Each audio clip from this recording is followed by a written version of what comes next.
Hello, everybody. Thank you for coming. This is the second evening of the Subversive Festival. Tonight with us, we have Saskia Sassen, a very influential thinker and professor. Yes. Many of us read her studies and her books about cities and citizenship and That could really be tough. And a wonderful paper, a study of Saskia has been just published in our reader, Up and Underground, and I'm sure you like to check it out. We have Saskia today to talk with us about global street and what is happening on the global street and what is happening on the streets around the globe and why is it so global, but also about the changes in capitalism that we've been experiencing over the last 2 or 3 decades. So we'll start with Saskia. Once again, please join me in welcoming Saskia Sassen.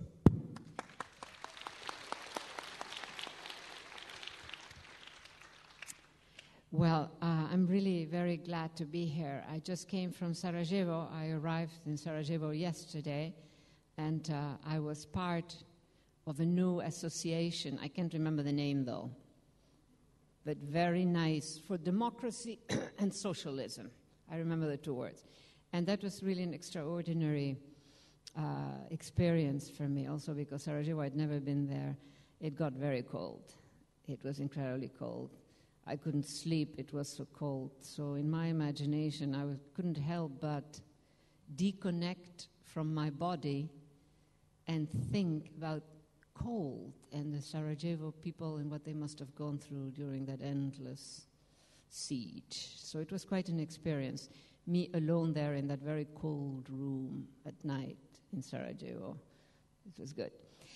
Now, I want to talk a bit about some of the stuff that I'm researching, share with you some of my thoughts about politics. I'm going to bring in, I know this is about Europe, and I am actually European. I'm Dutch. I grew up in Latin America, so I'm a bit Latin American too. But I am living now in the United States, and I think the United States is an extreme case of all the possible abuses that a supposedly lawful system can do. And in being extreme, it really illuminates certain things. So I hope that you have patience with me, and as I present some of these data about the U.S. Some of what I talk about, of course, is way, way beyond the U.S.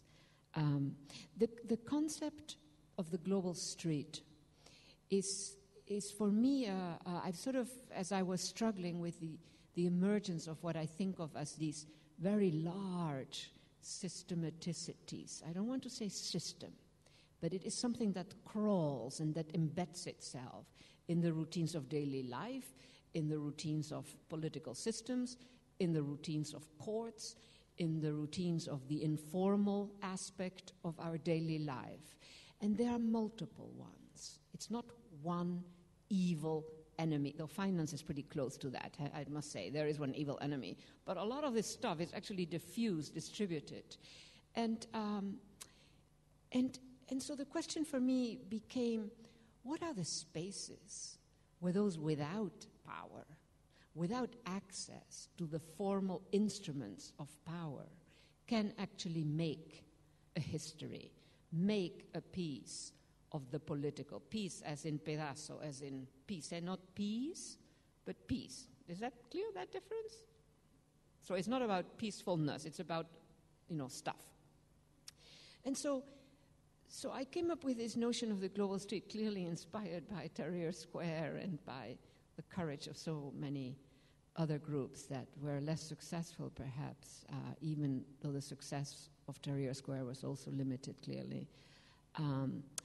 And I was thinking of the Occupy movements.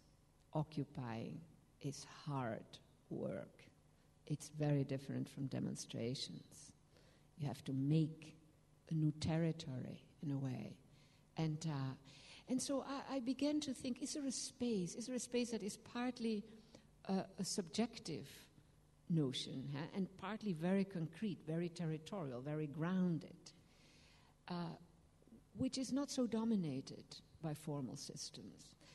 And inevitably, when things of the European tradition of public space, which is important, but it's also a space in a way for ritualized practices with embedded codes. And I wanted something rougher, something not. And so I should say the piazza, the boulevard. Those are those spaces of the European imaginary, which of course were spaces mostly of the bourgeoisie. But, in a way they went beyond that. And there was something interesting in the constituting of a public, the public. And in a way, when you think the version in our cities, I don't know how much traffic you have of people, etc., at rush hour in Zagreb or other cities, but there are many cities in the world where early in the morning when the people go to work or when they come back, it's a mad rush of people. And what I wanted to capture, what interested me in this sort of, this thinking that I was doing about what is that space, what do I call that space, it just struck me how in the center of a city, when people are rushing and they bump each other and they step on each other's foots and they rip your button off, whatever, there is a code. You don't take it personally. And in a way, that's a capability that we can understand. We who don't know each other, we who are anonymous to each other, we who sort of, we understand, no, you don't take it personally. Whereas if it happened in the neighborhood or in a little village, hey, you would take offense. It would be an act almost of aggression. It would change the same material practice, bumping, you stepping on your foot, changes meaning. And so I began to think about capabilities, urban capabilities that allow masses of people, if you want, to somehow recognize the code, partly recognize because it's happening in space, in urban space. And then, of course, inevitably, I thought about Tahrir Square, and in one way or another, with all the ups and downs, for vast stretches of time, it was extraordinary how a bunch of people in tents, staying day after day after day, constituted a kind of blocking of the tanks and I don't know what all. What is it about urban space that enables that possibility? Or when you think of asymmetric war, nowadays when a conventional army goes to war, the chances are that the enemy is, as they put it kindly, an irregular combatant. And what the consequence of that is that it urbanizes war. So the space of the city becomes actually a critical technology for war on the part of the irregular combatant. If you can draw that conventional army into the city, you are in a stronger position. What is it about the city? Those conventional armies have huge bombs. The United States, when it bombed Iraq, could have just dropped one of its big bombs and destroyed the whole of Baghdad, so to say. But it didn't. What is it about the city? So these were the kinds of questions, that led me to this notion of the global street. A rough space, a space that is not about ritualized practices and existing codes. We need those spaces too, I'm not putting them down, but we need also a space that is not that kind of space, because this is a time of unstable meanings. This is a time that I personally, I don't know, people in the room, think of as a massive, frontal, brutal attack on our humanity, a brutal attack on our possibility to have reasonable lives, a brutal violation of the social contract that is supposedly part of liberal democracy. There were better times for liberal democracy. I'm just talking about the traditional notion of liberal democracy. So it seems to me that to understand what are the spaces for making the political, for making another history, becomes really a question almost of survival, and a necessity, becomes a political project. So in that sense, the global street as a space that is not about ritualized practices, that is not about recognizable codes embedded in urban space, but a space for making new instruments, making a new history. Now, I am condemned to being an academic. I am an activist too, but I mean, with the way I think, the way I speak, the way I will speak to you tonight, it has I like to bring in data, can you believe this, in a theater here, graphs, tables, because I think there's a lot of stuff that captures, some of these new trends. And so I want to talk in those terms. And so a first point in terms of how one produces an explanation, an analysis, an interpretation, is for me something that I feel as a necessity for any of us who are doing this kind of research, this kind of work, and where we are subject to, disciplining conditions for thinking, for using data, for interpreting data. I need a little playing space before I throw myself into the purely academic. And for me, one sort of set of practices that I do in this playing space is what I call analytic tactics, and I mean it literally. And another way of putting it is tactical analysis. Not an analysis that pretends to have the truth and to see the way it really is. No. A tactical analysis that wants to get at something, that wants to uncover something that is now in the shadows, that wants to pull up elements that are not part of dominant narratives. And it seems to me that that is part of the political project of this period, of this current moment. So anyhow, he moved the slides already.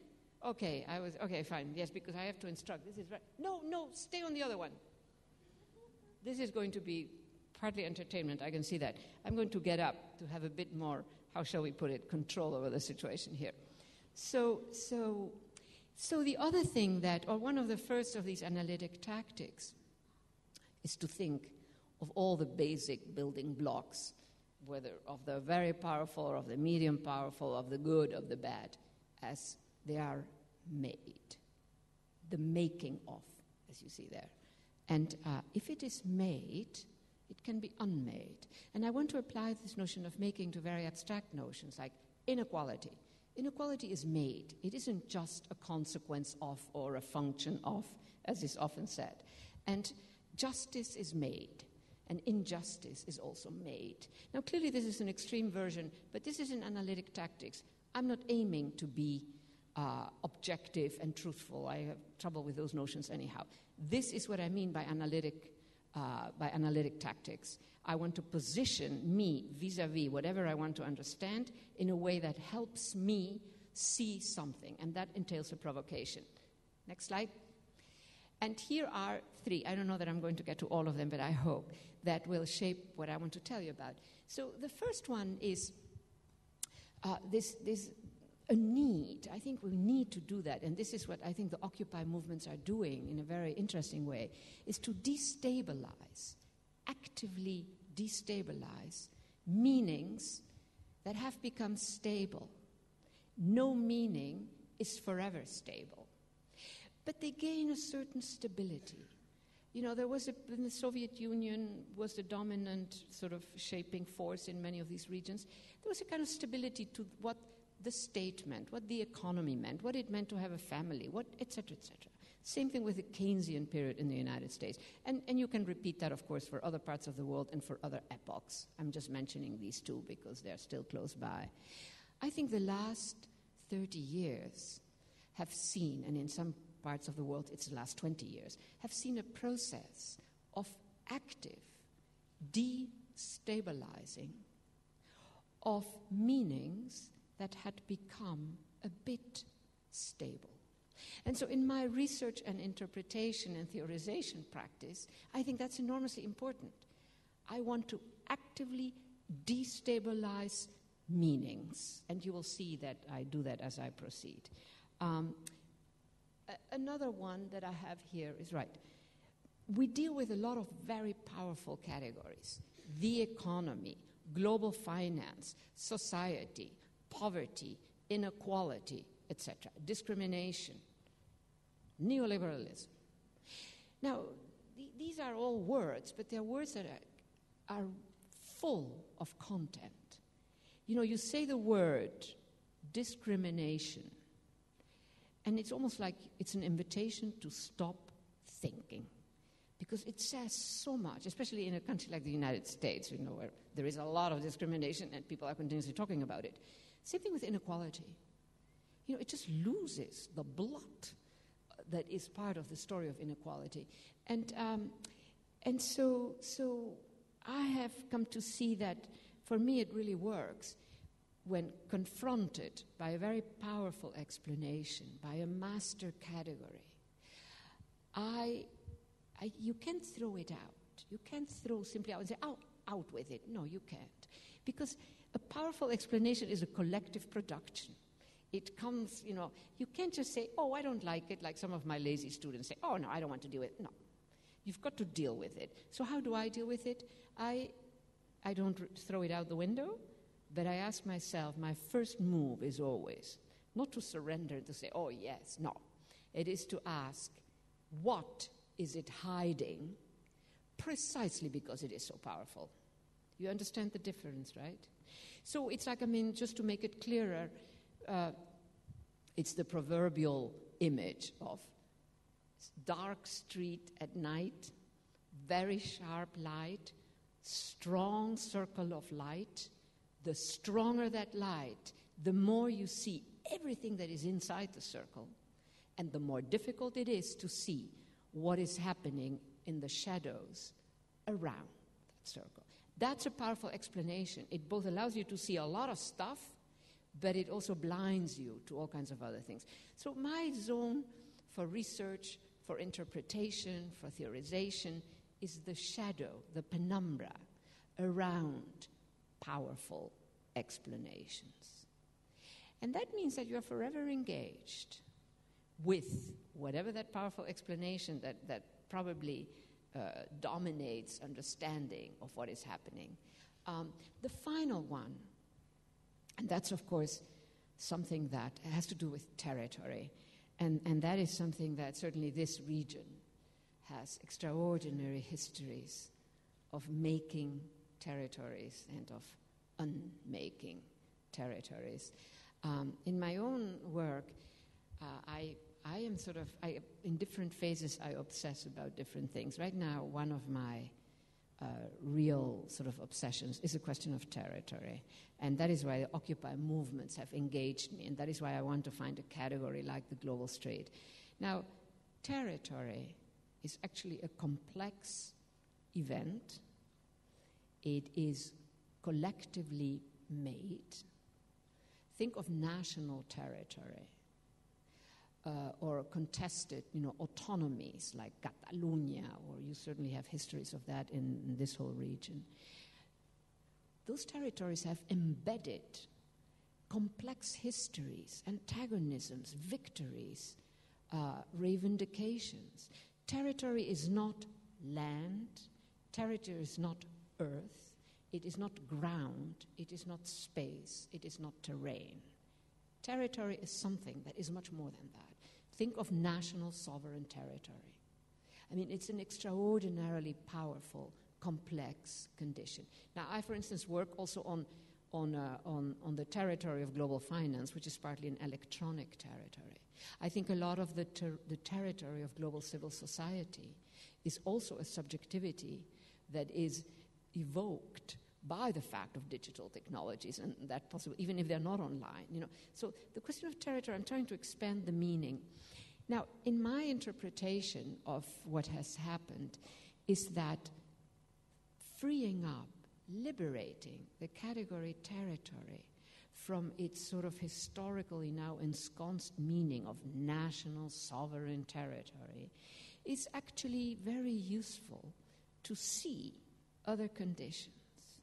And so this is one of the things that I am really dealing with. And I would love, when we do the discussion, I'm going to talk for about 45 minutes. I tend to not respect my own rules, so if I go over, you just shout out to me. And then I hope that we can have discussion for another half hour or 45 minutes. So it would be really fantastic for me to hear some of the things that you have to say about the question of territory as it applies to this whole region, which is quite some region. But for instance, okay, this is what becomes a whole show. But right, thank you. So territory. So one of the projects that I'm doing now is what happens when territory exits conventional framings. And the conventional framing right now is a national state. What happens if I free up this extraordinary category that reveals all these histories, also the histories of the powerless, if you want, if I free it up and I take it out of this embeddedness in the national state sovereign territory notion and allow it to work analytically, because territory has taken a very long siesta, a long nap for 300 years or more. It has been flattened into one meaning, and the meaning is national sovereign territory. And so these are the kinds of things that I'm interested in. Now, in one of my research projects, for instance, I look at when China, and this is not to hit on China, by the way, because it's all kinds of other bias, when China buys 3 million hectares in Congo or in Zambia to grow palm for biofuels. In other words, plantation. What happens? It evicts, it expels floras, faunas, hundreds of villages, many rural manufacturing districts, many smallholder agriculture. And then it has a transformed condition that we call a plantation. You know the term plantation, right? Which it really is an alteration. Is that still territory, national territory of Zambia, or is it something else? The global city, something that I sort of was discovering, when I was looking at the global economy, and I asked myself, does the global economy ever hit the ground? Is it all floating up there, between nations? And so the global city, which is a critical space for global finance, but also, mind you, for the struggles of the powerless, very important that both of them are there. The global city is not like a plantation, but it has the same sort of effect of creating a whole, a structural whole. Whole, not as in whole, but as in whole. Agujero in Spanish, for those of you who might know Spanish. Un trou in French. In that tissue of national sovereign territory. A lot of what we still call national sovereign territory today is absolutely denationalized territory that is controlled by neoliberal dynamics, etc. I don't think that denationalizing national territory is all bad. There are very interesting propositions. So arriving at the global street, what the Occupy movement does, unlike a demonstration for a weekend, is make territory. And Tahrir Square worked so incredibly, confronted with massive forces, because by camping there, by making a living, by taking care of the functions of food, of the functions of order, of health, of everything that had to be taken care of, they made territory. And so I want to bring in real heavy sort of stuff to this notion of making territory, of making the global street. And again, by making territory, I mean that one is embedding other histories, in this case, histories of reclamation, histories of critique, histories of contestation, in something that, whatever might be something that really has been flattened into barely a meaning. There is barely a meaning there left. It's national sovereign territory. Now, I think the Occupy movements in the United States, Los Indignados in Spain, the kinds of things in Latin America, you have had Occupy movements as well.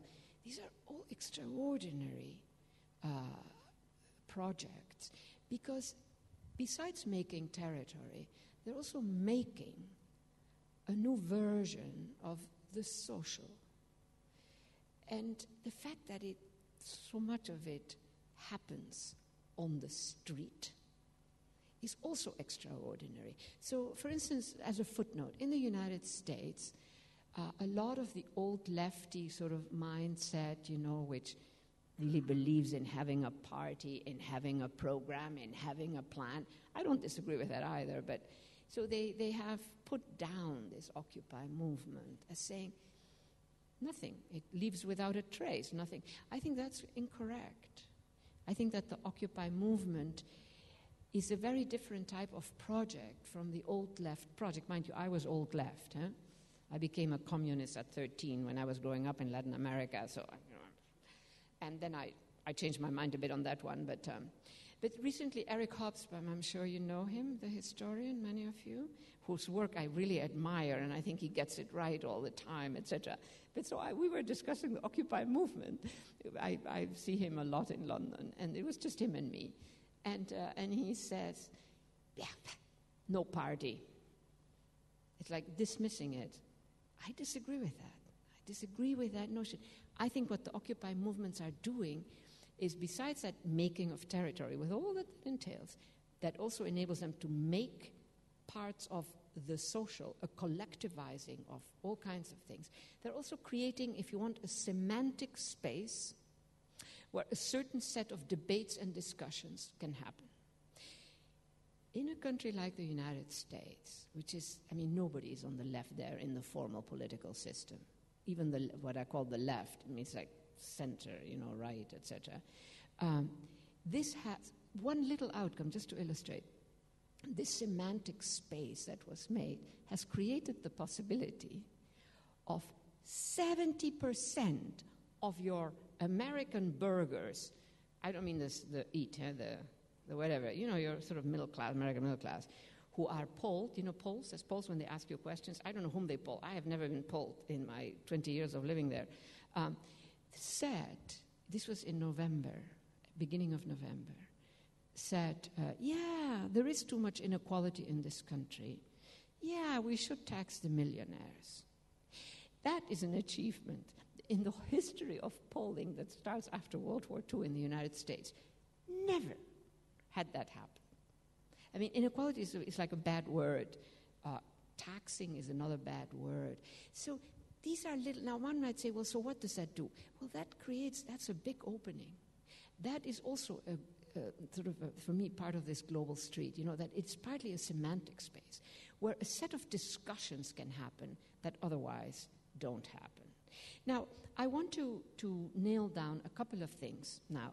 And so I want to talk a bit about what it means, because this is a conceptual, analytic, and political practice that I think matters. And I want to illustrate it with a couple of very simple things that nail the meaning down, because I think we're all in a process of trying to produce new analytic instruments, of trying to re-narrate a lot of the stuff that is happening, because it's a very extreme moment, I would say. And so I hope that this helps. So I want to illustrate it with the question of immigration. And so see it both on the question of substance, it matters, I think, but it really is it's like an illustration of an analytic tactic. Very simple, very elementary, little tactical move that produces a transformed representation. So the first slide, I think that is a slide that I have. Yeah. Is this immigration spaces? No, go on. Yeah, that, right. I can barely see. Yeah. So, spaces, immigration spaces. Rather than thinking the immigrant, think of spaces. A given person who is an immigrant can move across these spaces. I came to the United States when I was 18 as an illegal immigrant, and my first job was as a cleaning woman. And I know I came from a bourgeois family. It was partly history, partly adventure, so I don't want to dramatize. I'm not dramatizing. I'm just describing sort of, And so I was a cleaning woman. That didn't last very long, by the way, because the adventure went out of it very quickly. But And there were other women who were mostly Latin American women and Caribbean, Afro-Caribbean women. None of us felt that we were cleaning women, simply. The space flattened us, we do this all the time, into cleaning women. This was a point in a trajectory. So just now what I want to pull out of, and in fact, all of us moved on. Now, there is a lot of moving across spaces, right? But the point that I want to pull out is that here we were, truly powerless in many ways, truly poor, very poorly paid, very tiring work. You became ill easily because it was just a certain kind of work. And yet, we all moved on. So I want to capture, this notion of the making of powerlessness, but also the making of trajectories, etc., that we can exit. Right now, those of us who are contesting, we have far less power in many conventional senses than the enormous powers that we are contesting, which are partly systems. We're not just dealing with individuals. If we eliminated the individuals, the system might still be there, partly at least. So when you track the stories of people who enter in immigration space, you can see it keeps hitting you in the face. Now, there are also very bad histories, and certainly the asylum-seeking regime is not a generous one. Next slide. Remittances. Actually, I should not have shown it yet. So remittances is a little word that has become a category. You say remittances today, what have you said? You have said poor immigrants who come to our rich countries, and what do? They send their money back home. And so the notion is, all these immigrants were sending money back home. Well, the usual way of doing it is that you look at the United States, Germany, France, whatever, and you look at where the poor countries are to which the immigrants sent money back. You take one little analytic shift, and you just change the question a little. It's a cognate question, but it makes all the difference. So I asked, what are the main countries in the world receiving remittances? Well, the top 5, in the top 10, there are 5 rich countries, and even the United States is in the top 20. Now, what are we picking up on here? We're picking up on professionals who are also sending remittances. Now, I use this as illustration because it means that this is analytic tactics. This is not method. This is not grand. No, you just stand back a lot. Now, when you then come back to this notion that I have that this is an epoch when stabilized meanings have become unstable, there is a lot of potentially productivity, very productive thinking if you take these little analytic tactics. Next slide. Now I want to keep it there. This is okay. Blank slide. Now I want to begin to talk about, I'm going to look at my clock. Right. Okay. So about these powerful systems that make me ask the question, where are the spaces, the in-between spaces, where we can constitute alternatives, where we have, and that is why the Occupy movement is so interesting in that sense. So one of the critical dimensions that is affecting all of us, very few countries are escaping this, is a whole new zone, and I'm just looking at one part of this. I'm looking at the United States, Germany, and the UK, because, there are limits to what I can do. And one way of describing it is that it is a surveillance zone. It's transnational by definition. It's passive. It's just surveying. The challenges are reduced to technicalities. By this I mean the backroom, the backroom effect, anybody? No. So I need to clarify then what I mean. So we all know the story of the atomic bomb, some great scientists, who were in it also as scientists. They didn't know that Hiroshima, Nagasaki, etc. was going to happen, right? They were technicians. The financial system, it has employed hundreds and hundreds of physicists for their math. The math of physics is very different from the math of economists. Your conventional microeconomist is useless to that kind of financial innovation. These physicists, who, the typical physicists that I know, by the time they are 30, they don't know what to do with themselves. So a lot of them, Goldman Sachs, just to mention one financial firm, had over 100 physicists doing these mathematical innovations. They were not thinking that they were creating instruments for mass destruction, as somebody put it. They were thinking technically. And the other fantastic example, of course, is napalm. Originally, napalm is meant to, the way it was eventually produced, you are in flames. You know what I'm talking about, right? You are in flames and you add water, the typical person with flames, water, and the water activates it even more. That last part was a technical innovation of the back room. So they were struggling to create this phosphorus, this fire, very intense fire. But then they ran into the problem, and we have the transcripts from the Pentagon saying, my God, they just go into the water and it's done, and there's so much water in Vietnam. You can imagine, right? This is a talk in the Pentagon. This is the American Pentagon. And they put scientists to work. And it was a technical problem. Let's enable this napalm to survive water, because there's a lot of water in Vietnam. It became a technical issue. And some scientists were very impressed and proud, I guess, that, we found an innovation. Now, a lot of the stuff that is happening today is of that nature. It means, that is why I talk about systematicities.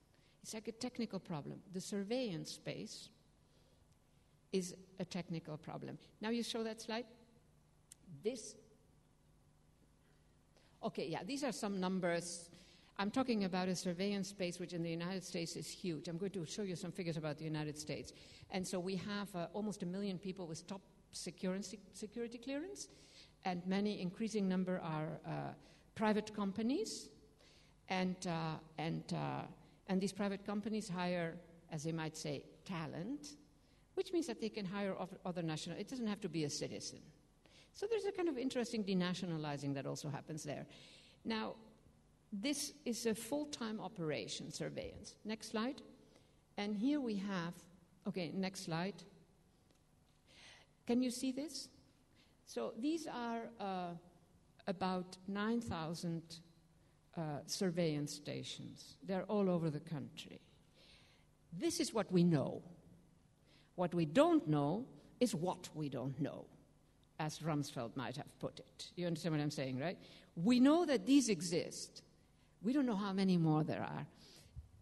Every now and then, something happens that one discovers certain things. So recently there was a whistleblower who was horrified. He belonged to that surveillance space. He came out, and he was in the news for about half an hour and then disappeared again. And he gave us more information about this. But so what I want to pull out is the following. So there is the back room, the technical effect. It's a technicality. How do we, we're not talking about the kind of the cameras that control traffic or, No. This is surveying in all aspects of your life. So that whistleblower said over 30 trillion emails have been gathered. Now, I think that they'll never manage to analyze that, and most of it is going to be nonsense. But this is like the technical challenge here is how can we have full surveillance of everything that those who are not in the surveillance space are doing. Now, most of those who are not in the surveillance space are we the citizens. So this system is there to protect us, the citizens. In order to protect us, they are surveying everything about us. In other words, they reconstitute us as suspect. We're all suspect.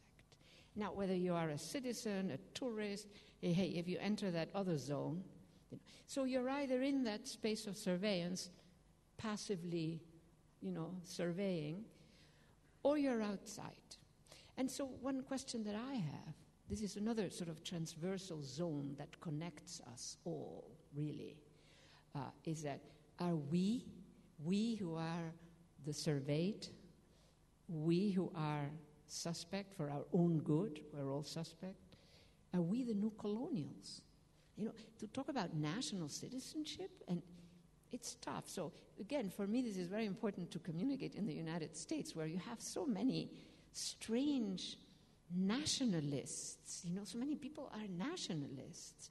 You know how in the United States they say America's the greatest country. I mean, can you imagine I'm Dutch, a Dutch person saying the Netherlands is the greatest country? I mean, it just wouldn't cross one's. It's just not an option.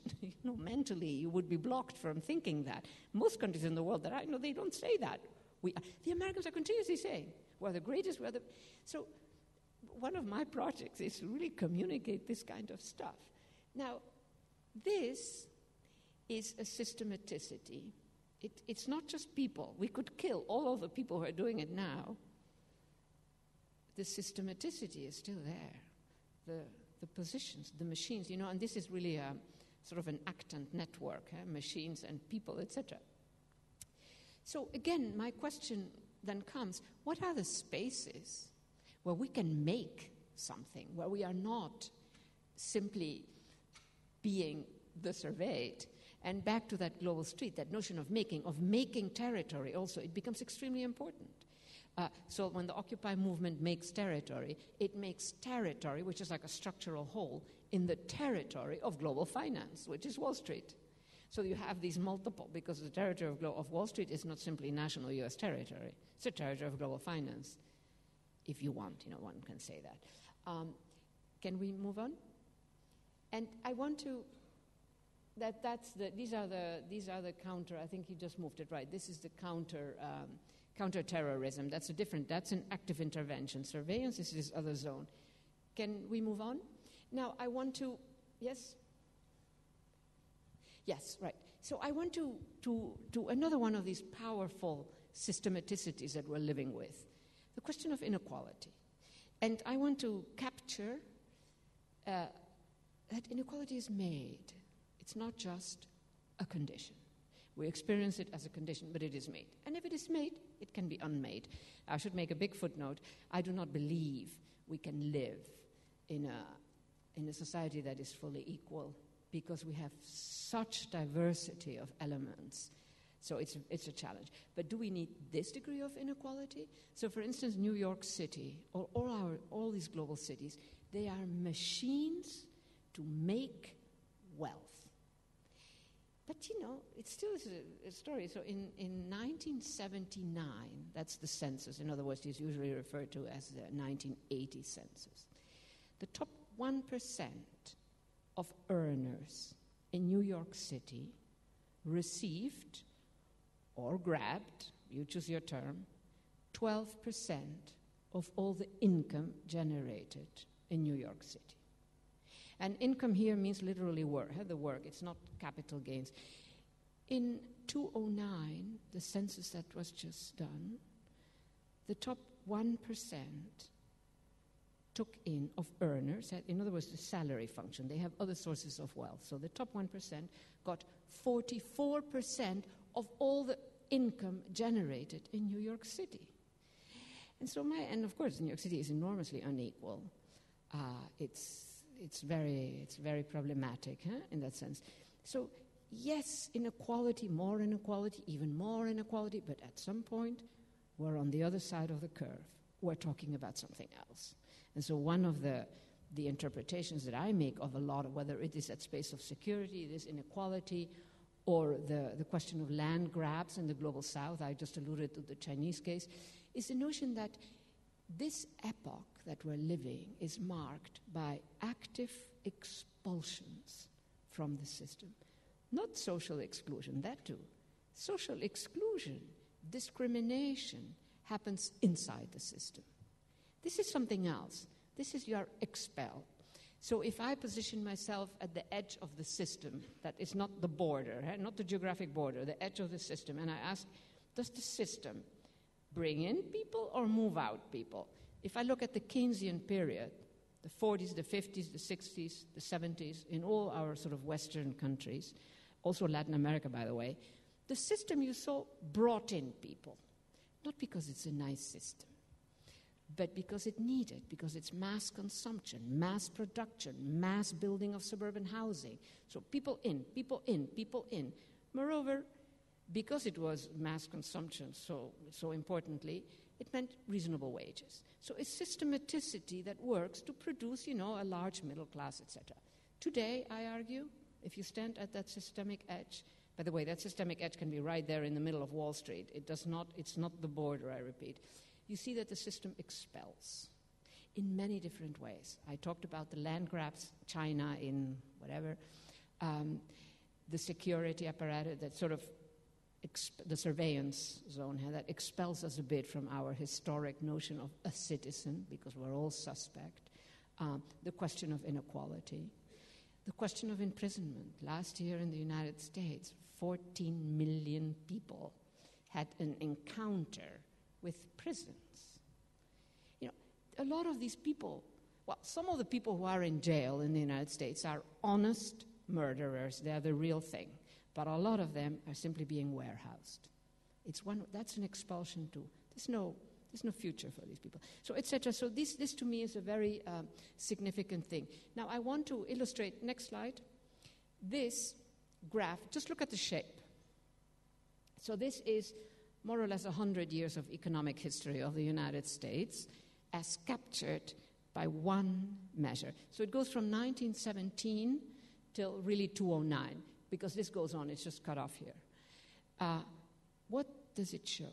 It shows the share of national income appropriated by the top 10% of earners. And so you see there, it was like 47%, and then you have the Depression. Then it comes sharp down, 1942, the adorable Keynesian decades. Government, governs a bit the markets. There is the system brings in people as consumers, reasonable wages, unions are strong, a kind of systematicity. I'm not saying that that's a utopia or ideal. It was a real thing with its imperfections, a lot of discrimination, a lot of racism against women, against whatever. And then comes 1987, when this new epoch begins, and it shoots up again. Now, the government played a bit of a role in governing that economy in those Keynesian years. That fall stands for a rise, if you want, of a middle class. Yes, next slide. And this I just want to point out, from 79 to, again, the last 30 years, the top 1% of earners, look how they increased their income by 300%. The bottom 50%, the two bottom lines, barely increased. Now, here, the issue of visibility and invisibility, how a system renders invisible a lot of the stuff. So when you read the literature for this period, with some exceptions like myself and others who were saying inequality, we have been saying that for 25 years, it reads like, oh my gosh, these were prosperous years, it was all fantastic, the rebuilding, a lot of gentrification, a lot of rebuilding, a lot of this kind of stuff. And in fact, 50% of the people were out, they got poorer. And that is rendered invisible. And a lot of this economic action happens in cities, which is already a very high visibility space, a lot of rebuilding, homeless, invisible. They are rendered, gentrification expels, I don't need to elaborate that. So these are very, very problematic trends. And what I'm always checking, what have the experts of that time said and written? And it's just extraordinary. The lack of distance, the lack of critical distance. Now, next slide.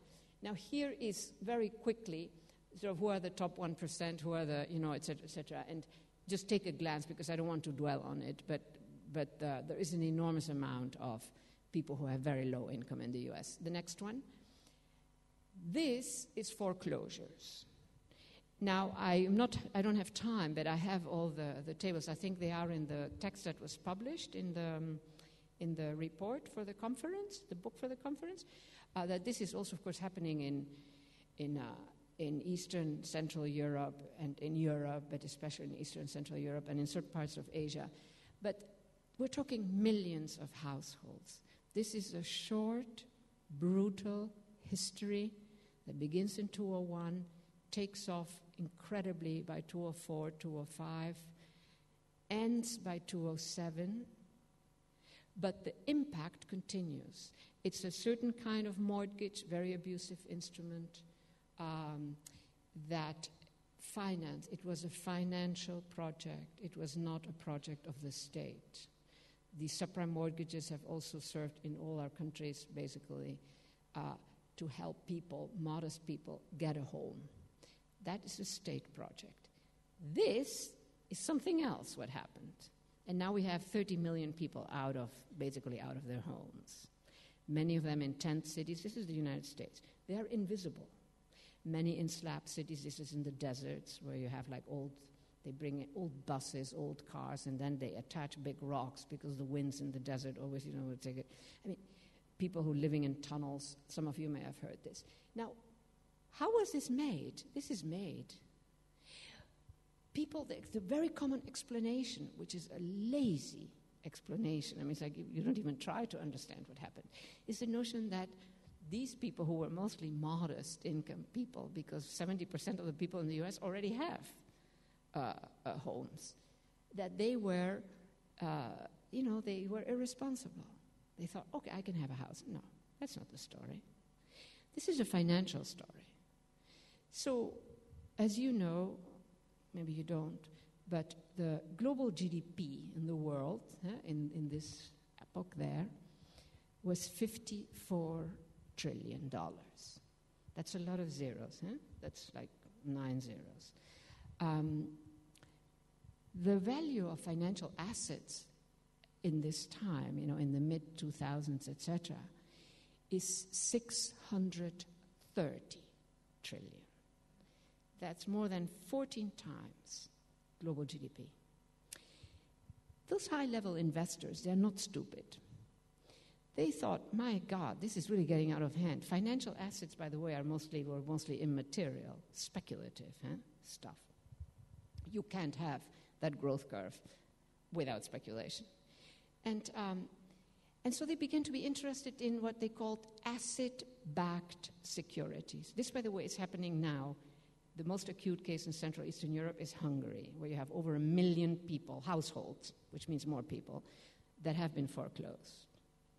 I know it is happening a bit in Bosnia because somebody was telling me. I don't know what's happening here, but so what's the point here? The point is that these high-level investors say, give me an asset, something material, an asset-backed security.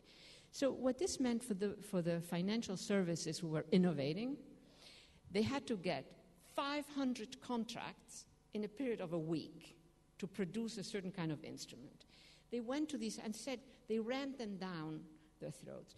In 6 years, they got, it's like sign. All that mattered was the contract, the value of the house, whether the people could pay their mortgages. Didn't matter at all. They just needed the contract that said, here's a house. A house backing the instrument. And they literally said, so 15 million of these contracts were extracted.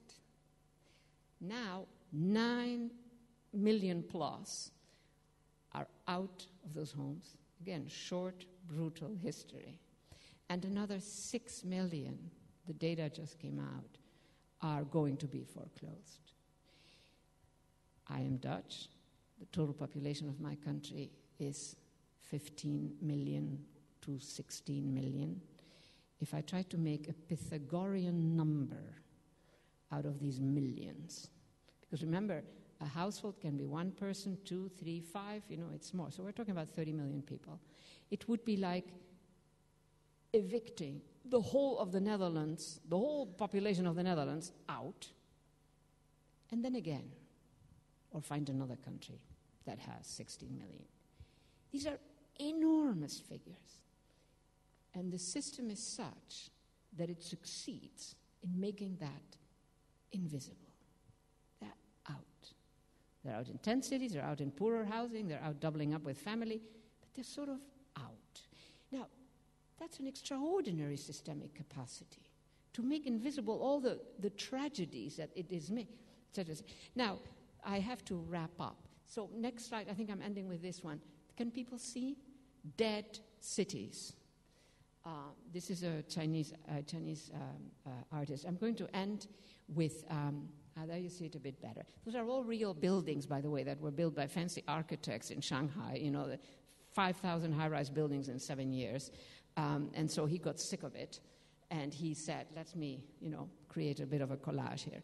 So these super powerful systematicities that have a capacity for destruction of lives, of life projects, of neighborhoods, this is the setting within which I search for this space, which is a rough space for making, and within which I see the Occupy movement and a whole series of other civil society initiatives as enormously significant. Now remember what I said about the illegal cleaners, the illegal immigrant cleaners, point in a trajectory. When you think about how the powerless have made history, sometimes powerlessness can become complex, and they make history, or the powerless make history, but they do not necessarily become empowered, so that the conventional minds or categories don't capture that. That making of history also becomes invisible. One issue for me that is very important is the fact that the powerful make history in brutal and short periods. The United States bombs Iraq, 6 weeks, thinks it controls Iraq, and then begins that other war, which is still going on, really, which moves to the cities partly, but the powerless make history often with multiple generations. It takes time. It's another kind of dimension.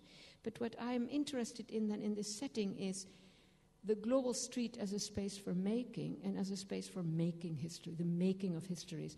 And I think I have some slides here. Just I wanted next, see if I have that right. Yes.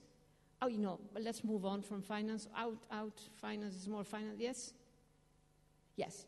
Urban capabilities.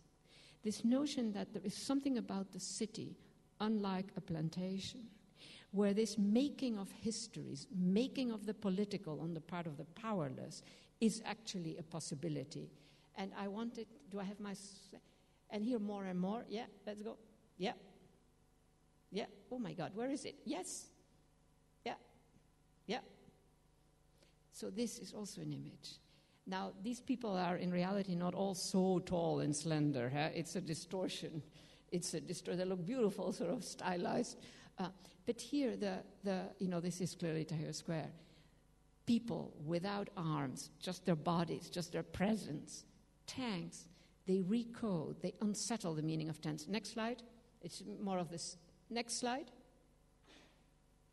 Here. The tanks, they have been destabilized. The meaning of tanks is destabilized. When you see praying, etc., and then final slide, I think I have another one or not? No, this is the last one, I think. Okay, we can end with this. So this notion of the city and urban capabilities, a mix of the space of the city, the territory that is the city, and the people. These are for me elements. This is just one element. There are others, but elements in a sort of a counter-hegemonic project that is deeply a people's project, that is deeply a project of masses of people, but that has to have in it what I see in the Occupy movement, which is a real contestation of power, of existing forms of power, of existing forms of control, etc., and which is not necessarily focused on grabbing power. And that, to me, makes a difference. Many critique that, but that means that it is open source. Everybody can come in. When it becomes a project of grabbing power, it's a far more focused project. And it sort of, ultimately might be less critical, because so you grab power. Power is a mate systematicity. You want to grab that systematicity? No. And so it is like a beginning that is amorphous, that is without a shape, but that is open, that keeps on bringing in more people, and that whose agenda is not fully defined, because the histories and the geographies of different places in the world, you cannot reduce it to one program. I think that has to come many different. I have just focused on big cities in a way in what I'm talking about, but there are so many other kinds of localities.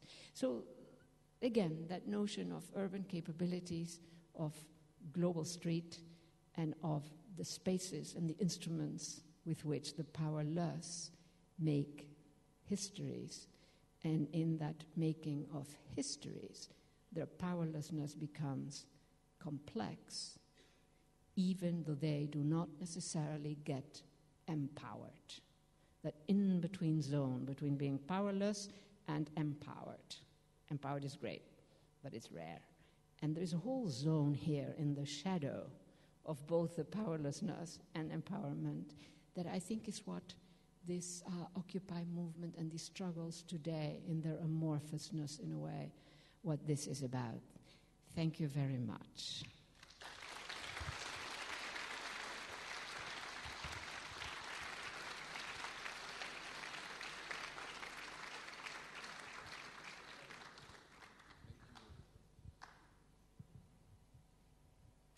Thank you, Saskia Sassen, for this wonderful lecture. We have some more time for the questions or comments from the audience. If there will be questions or comments, please be short and concise so that we can hear Saskia and her responses. Here is someone. Where is the mic? We'll collect questions. Thank you. She made me sick and tired, but she's the one, and I'm not. Sorry. Okay. So I'm sorry. Can you repeat? I know you from before, and after 10 questions I had, in the meantime, I'll put just one, if you hear me, okay? You are not normal. You are extraordinary, abnormal woman, and I really adore you, but I'm not the one. So I'll put just one a bit complex question after 10 I had before. There is, while your talk, you were talking about this, don't laugh, my girls, and they laugh at me, of course.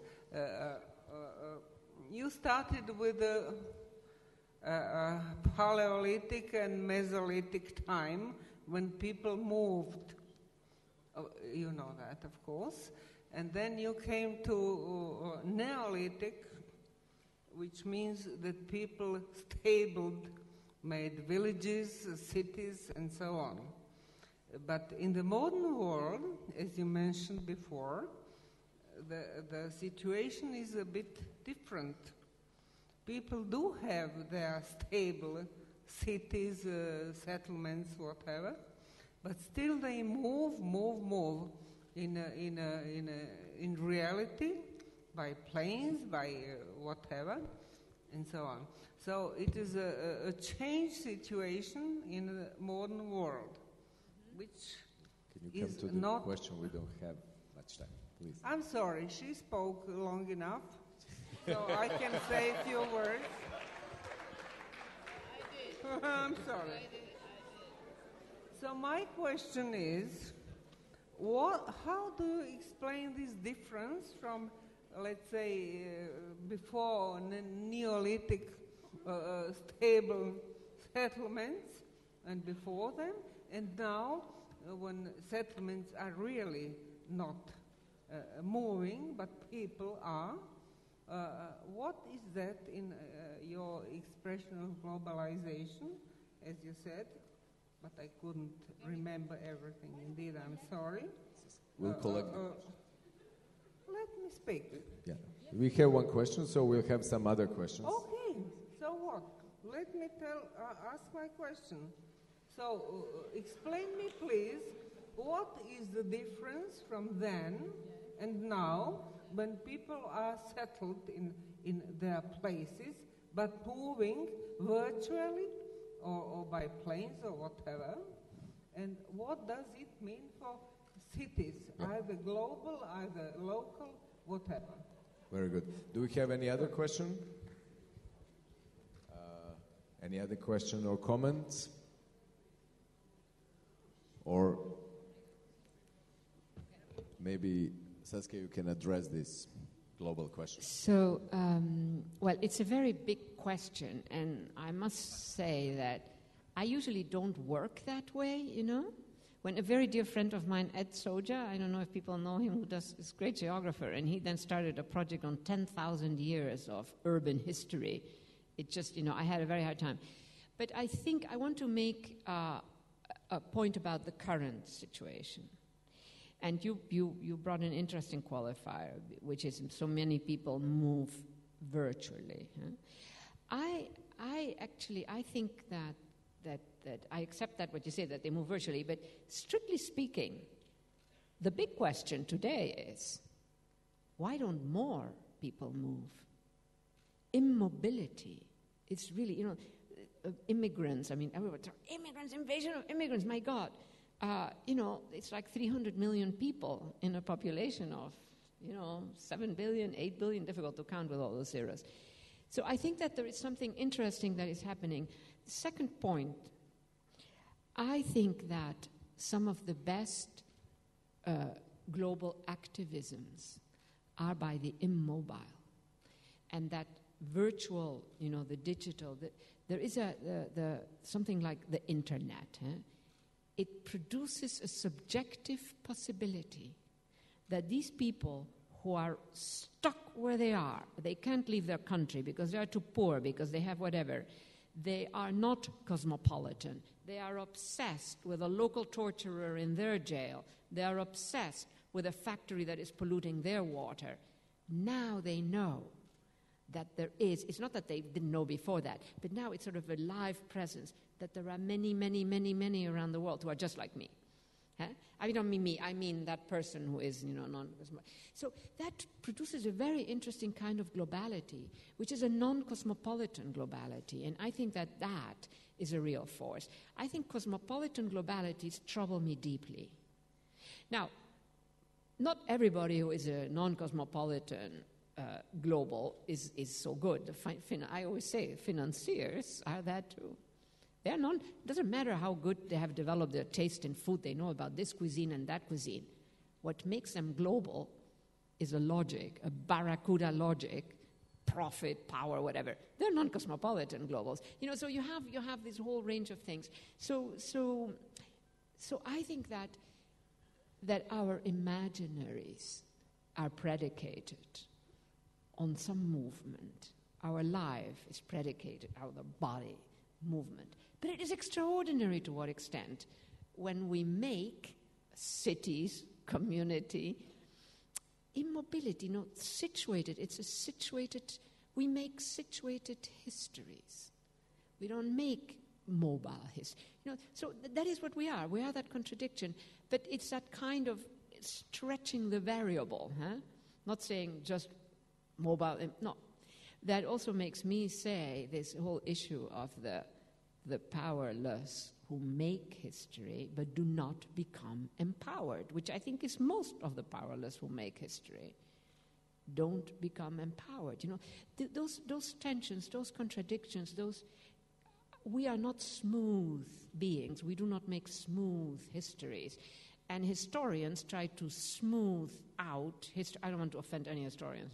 Smooth out histories, and so it becomes a bit lifeless, you know. That is why I like this notion of the global street, a rough space, not the ritualized piazza, you know, which I also adore, mind you. Anyhow, I think that was a long answer. Are you happy? Long question, long answer? Not totally happy. Okay, that's fine. So I don't know if there is anything else. I would have loved to hear somebody address this issue of territory in this region, but maybe it's we have one late. question there. Yes. Do you have a mic? Mic is coming.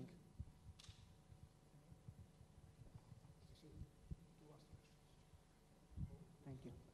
I'd like to begin by underlining one of that I think one of the more interesting sides of your theory. You have a great contribution to relativize some globalization theories. By studying the role of the cities on globalization, I think you gave us a great sense of reality about globalization. The expression of Friedman, the world is flat, you contributed to fight against that. Coming from here, I would like to ask you, and recognizing the importance of the media, of the global communication in making arrive events from one part of the world to its antipodas, I think we must pay attention also to this virtual dimension of communication. I don't want to remove importance of the global street and of the new times for people go to the squares and the streets to manifestate and occupy the public spaces. But at the same time, I ask myself, what part from it is so potential to make changes?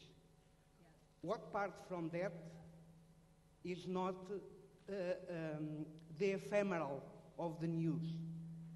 One thing that terrorizes me today is how a big problem is a big problem for all the world in one moment, and 1 week later that problem disappears and gives place to another problem. Yeah. This speed and this ephemeral on the communication, global communication side, how do you think that conditionates or not the struggle on the global square and the global street?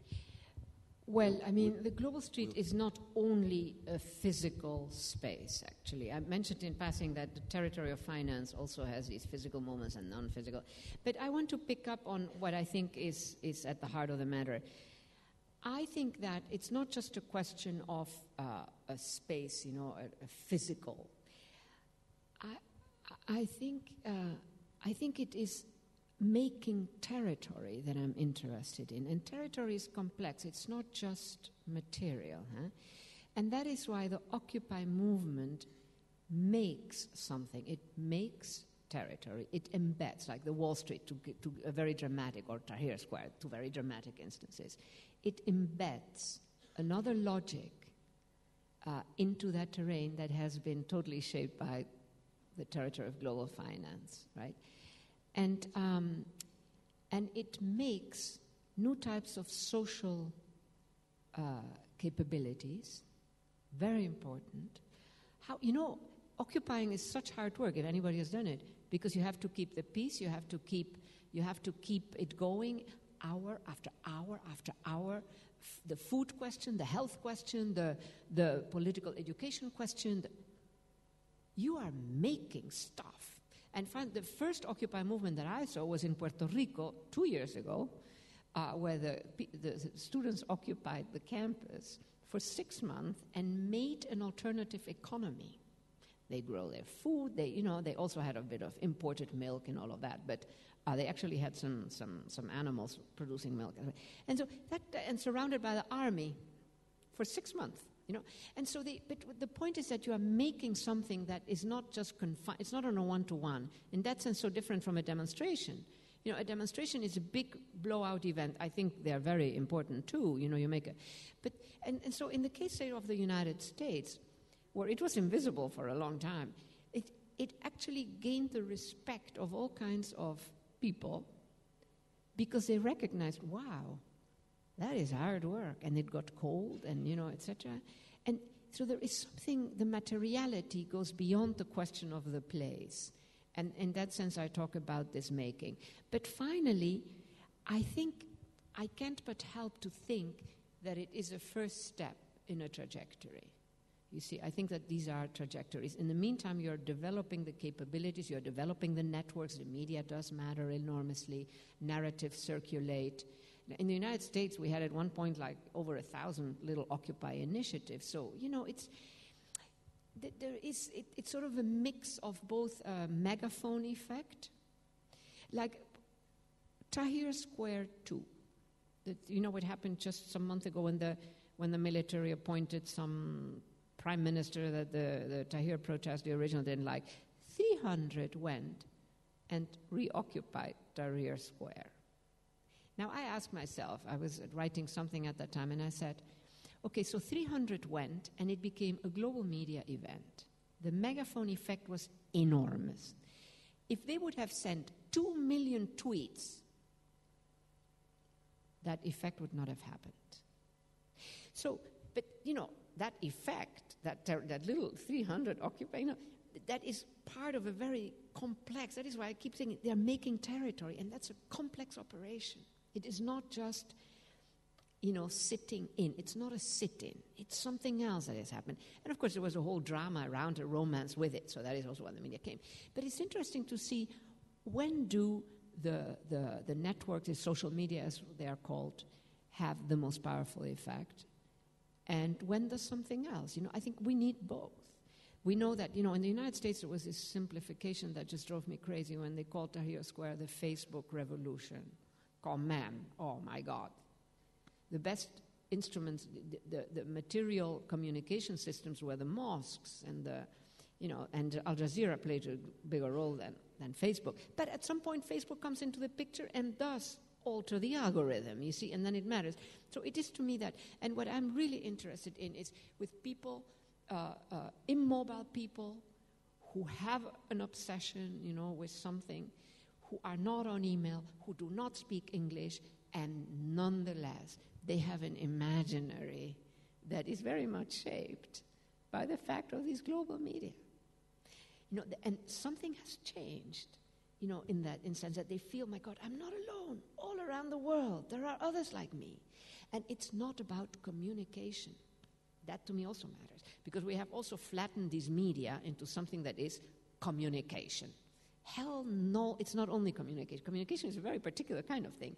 It's something else. It's also a territory in a way where projects can emerge. So these people, they feel that they're part of this global whatever. I see that with human rights activists, with indigenous people in the forest, the environmental question. And did the lights go on because I meant to shut up? I'm just checking on the situation here. And they are so aware of others, and they're not at all about communicating. They wouldn't know how to communicate. It doesn't matter. But they feel that they are not alone. And that, to me, is part of how this trajectory is getting shaped by the fact that the powerless are making history. Now, I pull out very little technical things. So, for instance, I'm very interested in scientific knowledge and then that other kind of knowledge, situated knowledge. So certain indigenous people in the rainforests, in Brazil, Central America, Indonesia, they can detect when something is wrong in the forest long before a trained biologist can check. And now they know that they know something, and that has created a whole other thing. So when you begin to accumulate, these are all assemblages of possibilities in marginal zones at the edges of major histories, but eventually, and so my question is, well, anyhow, I think I've said enough, so thank you very much for your attention. I think it's time to end. Thank you, Saskia.